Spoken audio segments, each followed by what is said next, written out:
Praise the lord. దేవునికి స్తోత్రం కలుగును గాక. ప్రియమైన సోదరి సోదరులారా, ఈరోజు 34వ రోజు శిల్వ ధ్యానంలో దేవుడు మనల్ని అందరినీ నడిపించిన విధానం కొరకు దేవుణ్ణి స్తుతిస్తూ ఈ యొక్క సందేశం లేఖనంలో ఒక చిన్న ప్రార్థన చేసుకుందామండి. మమ్మల్ని అతి మిక్కిలిగా ప్రేమించిన దేవానికి వేలాది స్తోత్రం ప్రభువా. ఎవరికి లేని యొక్క ధన్యత మాకు అనుగ్రహించిన దేవానికి వేలాది స్తోత్రం. 33 రోజుల్లో ప్రభువా మీరు మమ్మల్ని ఎంతగానో ప్రేమించి సజీవ లెక్కలించి కాచి కాపాడి శిల్వ ధ్యానంలో ప్రభా ఈ యొక్క బైబిల్లో ఉండే మర్మాలన్నీ ప్రభా మాకు తేటగా తెలిపిన విధానం కొరకే స్తోత్రం. మాకు ఆత్మీయ జీవితాలను బలపరిచేదానికి ప్రభా మీరు సాయం చేసిన విధానం కొరకు నీకు వేలాది స్తోత్రం. ఈరోజు 34వ రోజున ప్రభా శిల్వ ధ్యానంలో మీరే నడిపిస్తారంటూ యేసయ్య పరిశుద్ధ నామమున అడిగి వేడుచున్నాను తండ్రి. ఆమేన్. దేవునికి స్తోత్రం కలుగును గాక. ప్రియమైన సోదరి సోదరుడా, ఈరోజు 34వ రోజు శిల్వ ధ్యానము. ఈరోజు అంశము దేని గురించి మనము దేవుడు మాట్లాడబోతా ఉంటున్నాడు అంటే, ఈరోజు ఏప్రిల్ 7వ తేదీ అనగా ఏడు అనగా ఒక సంపూర్ణ సంఖ్య. మనొక బైబిల్లో ఇంకా 7కు మళ్ళీ 40వ సంఖ్యకు ఎక్కువగా ప్రాముఖ్యత ఉంటున్నది.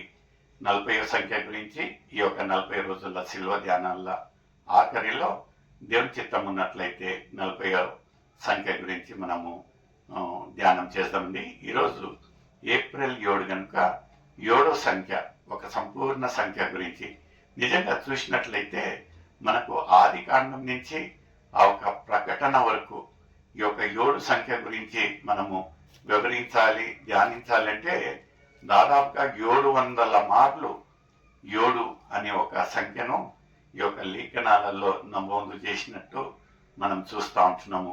ఆది కాండంలో ఒక 7 సన్నివేశాలు మాత్రమే, 700కు మనకు సమయం లేదు. అందుకనే మనం 7 సందర్భాలలో ఏమైతే అతి ప్రాముఖ్యంగా ఉంటున్నాయో వాటి గురించి మాత్రమే ధ్యానిస్తామండి. ఆది కాండము 2వ అధ్యాయము 1వ వచనం 2వ వచనం చదివి సహకరించండి. ఆకాశమును భూమియు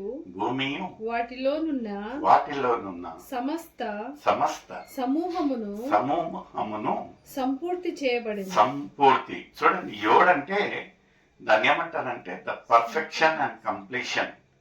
ఇక్కడ మనము సంపూర్ణత అంటే ఒక సంపూర్ణ సంఖ్యగా ఈ యొక్క సృష్టి, దేవుడు సృష్టిని 6 రోజులు సృష్టిని చేసి 7వ రోజున విశ్రాంతి తీసుకున్నట్టు. 7th day is considered as the Sabbath, అంటే విశ్రాంతి కలిగిన రోజుగా మనము లేఖనాలలో ఆది కాండంలోనే మనం చూస్తూ ఉంటున్నాం. ఏం రాసి ఉంటున్నదండి? దేవుడు తాను చేసిన తన పని 7 దినములోగా సంపూర్తి చేసి తాను చేసిన తన పని అంతటిని 7వ దినమున విశ్రమించెను. దేవునికి స్తోత్రం కలుగును గాక.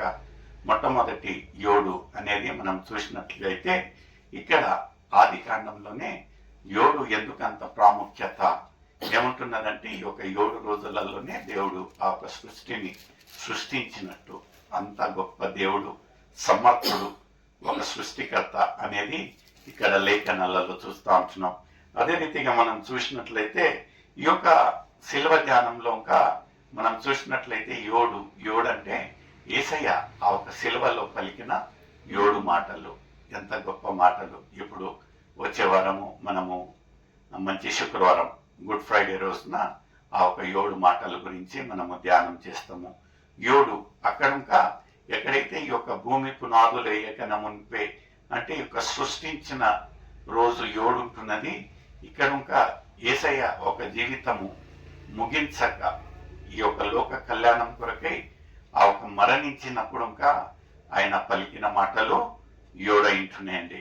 దీన్ని వివరించి ఆ ఒక మంచి శుక్రవారం రోజున 7 మాటలను మనము తెలుసుకుంటాం.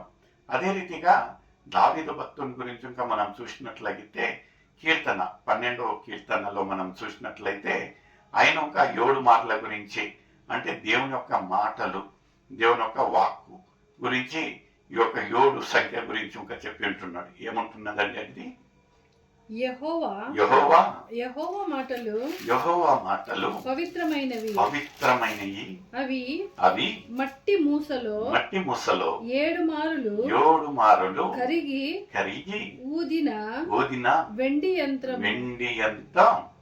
అంత పవిత్రము. నిజంగా ప్రియమైన సోదరి సోదర, it is been refined 7 times అంటా ఉంటున్నాడు.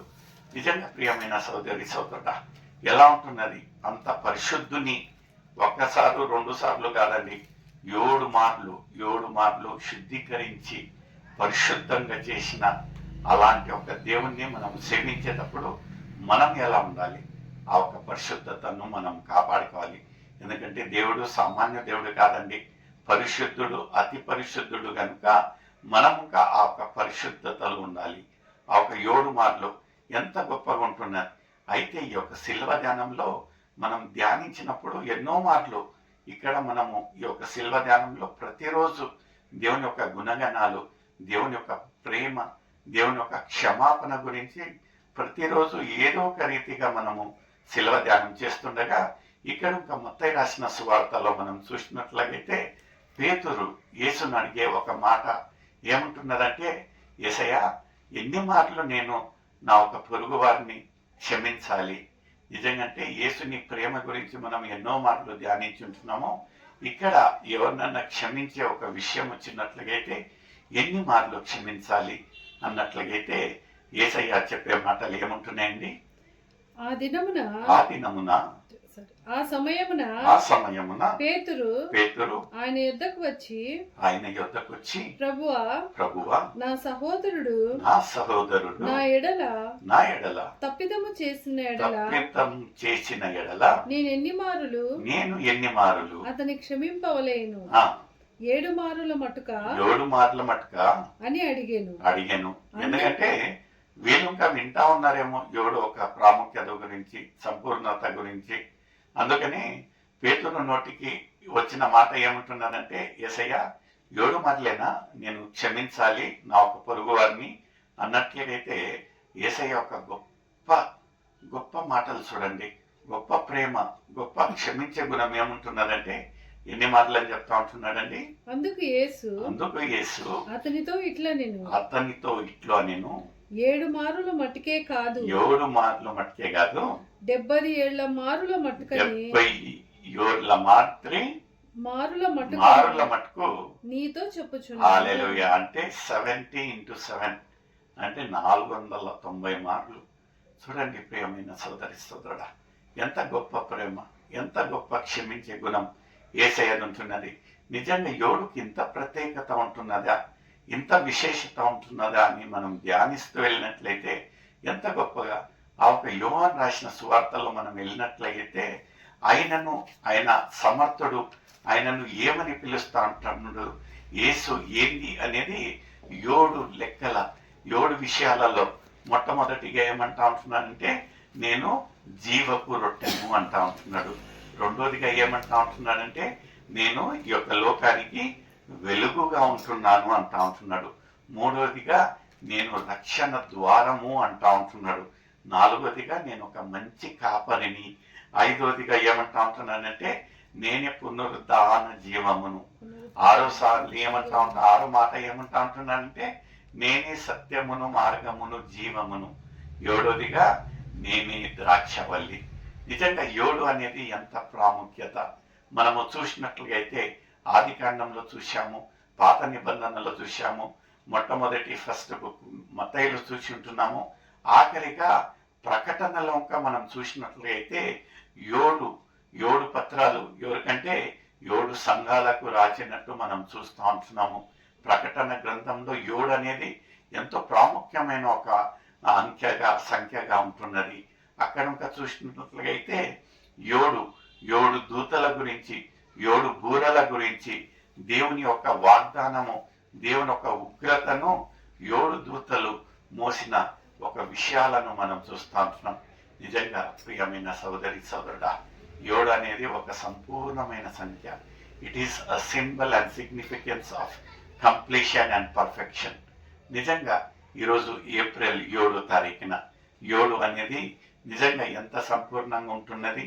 ఇందులో ఇన్ని బైబిల్ మర్మాలు ఉంటున్నాయా అనేదానికి దేవుడు అనుగ్రహించిన ఈ యొక్క గొప్ప సమయం కొరకై దేవుణ్ణి స్తుతిస్తూ, నిజంగా అలాంటి ఒక ప్రేమ గుణం, అలాంటి అన్ని మార్లు క్షమించే గుణం మనలో లేనట్టుగైతే ఇదే అనుకూలమైన సమయం, ఇదే రక్షణ దినంగా ఉంటున్నది.